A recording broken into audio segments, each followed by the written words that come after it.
drama is set in Scotland, and three witches appear as they know the civil war will end this day and plan to meet Macbeth.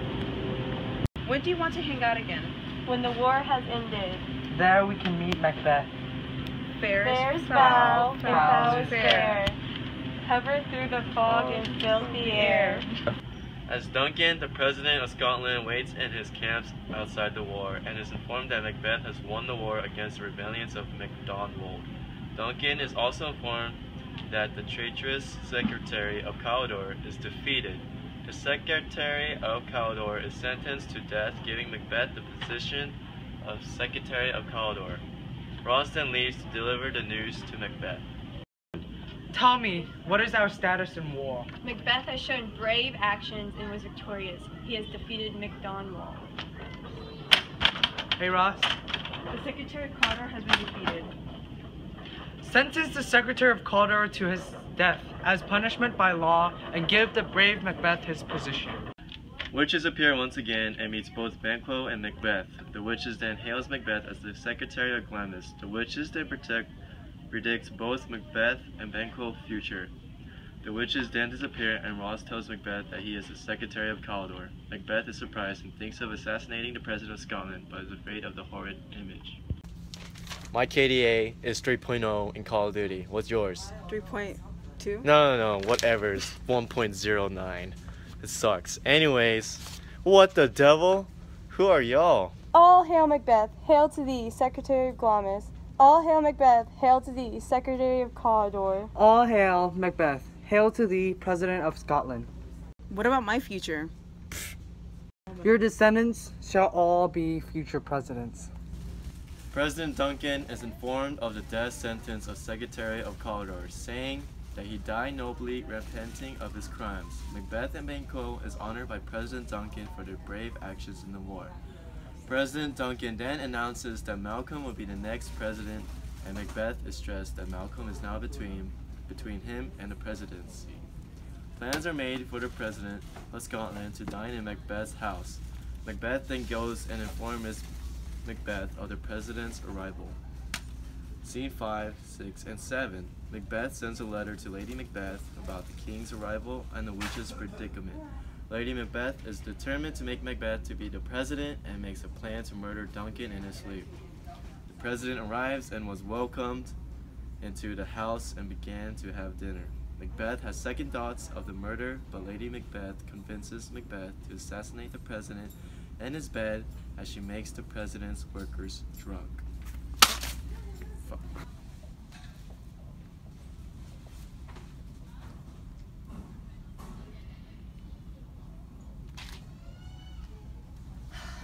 Dear God of evil, give me the courage to be able to succeed in this murderous plan. I shall make Macbeth the president. Banquo and his son Fleance are restless. Banquo tells Macbeth that he is unable to sleep due to the witch's predicaments. Once Macbeth leaves, he began to imagine a weapon, leading him to the president's of Duncan's room. When Macbeth hears the ringing of a bell, he realizes that he needs to kill Duncan.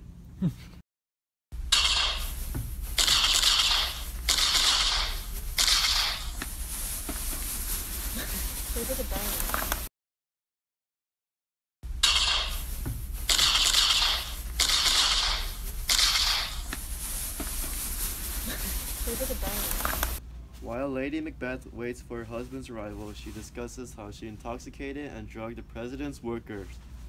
Once Macbeth arrives, he is petrified and anxious, carrying the bloody murder weapon he used to assassinate President Duncan. Macbeth begins to hear voices telling him Macbeth would never sleep again, which leaves him afraid to return to the murder scene. Lady Macbeth later then blames the president's worker for the assassination of President Duncan. Bro, did you hear about that awesome party at Fife last night?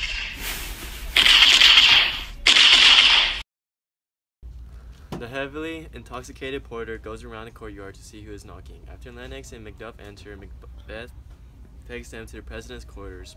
Macduff then discovers the assassination of the president, and Macbeth pretends to be angry about the assassination, and Lady Macbeth faints. President Duncan's sons fear for their lives, so they leave the country in order to avoid further threats. Banquo wonders if the prophecy about his son would also come true. He begins having suspicions of Macbeth's involvement in the murder of the President Duncan. Macbeth invites Banquo and his son Fleance to an honorary banquet and evening. However, Macbeth is secretly plotting to murder him and his son while they are away for the day. This is because Macbeth fears that murdering Duncan would have been all for Fleance's future, rather than for one of his sons. Macbeth persuades a murderer to carry out his plan. Macbeth is now king. I wonder if my sons will be kings too. What's up, Banquo? You coming to my party tonight? Yeah. Alright. I have an important mission for y'all. You know Banquo, the guy who ruined y'all lives? Well, I want you to kill him and his son for me today. Yes, alright, Macbeth. I can accomplish anything you ask for. Why?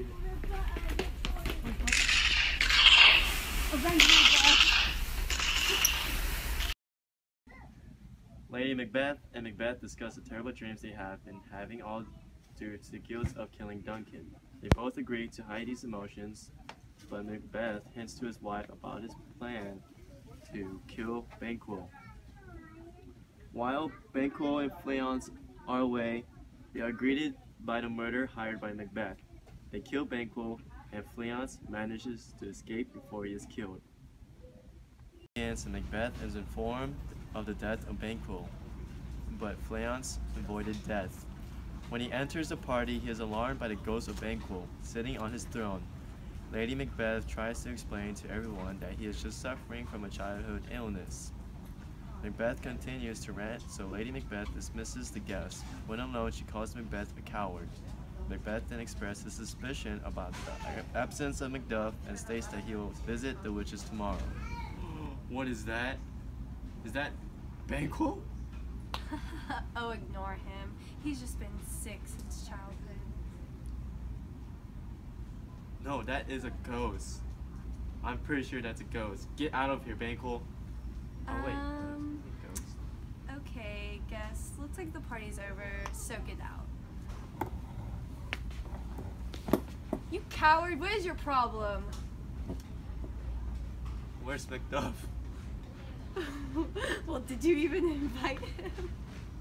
I don't know. I'll go see the Weird Sisters tomorrow. I'll do anything to protect my throne. Hecate, the goddess of witchcraft, scolds the three witches for solely dealing with Macbeth. She intervenes by planning their next meeting with Macbeth. She plans to make him overconfident, which will cause his downfall. Hubris. Stupid witches! Y'all could never do anything right. Now he must die. I'll make him arrogant and create spirits that will lead him to his downfall.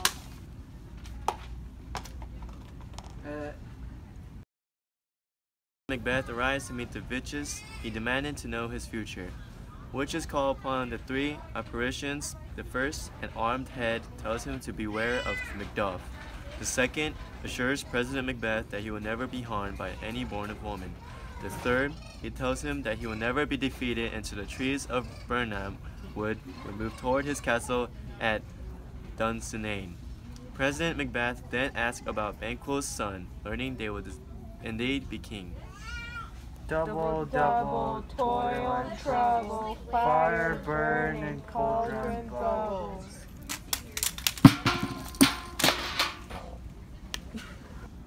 Come, foul hags, answer me. What's up? You all are the ones who topple churches and destroy ships. Speak, demand, and we shall answer. Tell me of my future.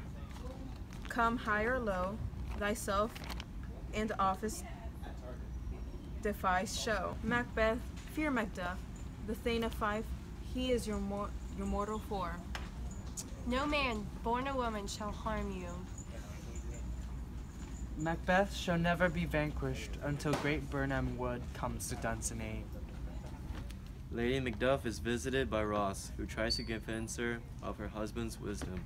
However, she believes him as a coward and tells her son, Sira, that her father is a traitor, even though her son was already there when she talked with Ross. A messenger comes and warns them, but to no avail, murderers burst in and kills everyone, including servants. Mother, where's Daddy? I don't know, but he's a swine and a coward. BAM! BAM! Oh. Macduff comes to England and tries to convince Malcolm to go back and fight for the throne. After he was sure of Macduff's honesty, Malcolm tells Macduff that he has 10,000 troops ready. Ross comes in and tells Macduff, paranoid Lady Macbeth is observed by a concerned attendant. She is washing blood from her hand. Her actions concern the doctor. But he did not dare mention the forbidden thought in his mind. The doctor tells the attendant to watch Lady Macbeth. Scottish rebels have come to Burnham Wood to join Malcolm and his English army of 10,000 men strong. The rebels want to topple Macbeth and protect the people from his tyranny. Malcolm and Macduff invades Macbeth's house, and Lady Macbeth commits suicide because of her unstable mental health, because she felt regretful for the death of Macduff's kin. Macbeth hears of the news, but because he become a sociopath, he fears nothing now. A messenger comes and reports to him that Great Burnham Wood is coming to Dunsane, saying that the third prophecy is true, and Macbeth charges to the final battle. I finally found you. You can't kill me. I was born out of my mother's womb. Okay. You shall die. All hail the new king. Macbeth is dead.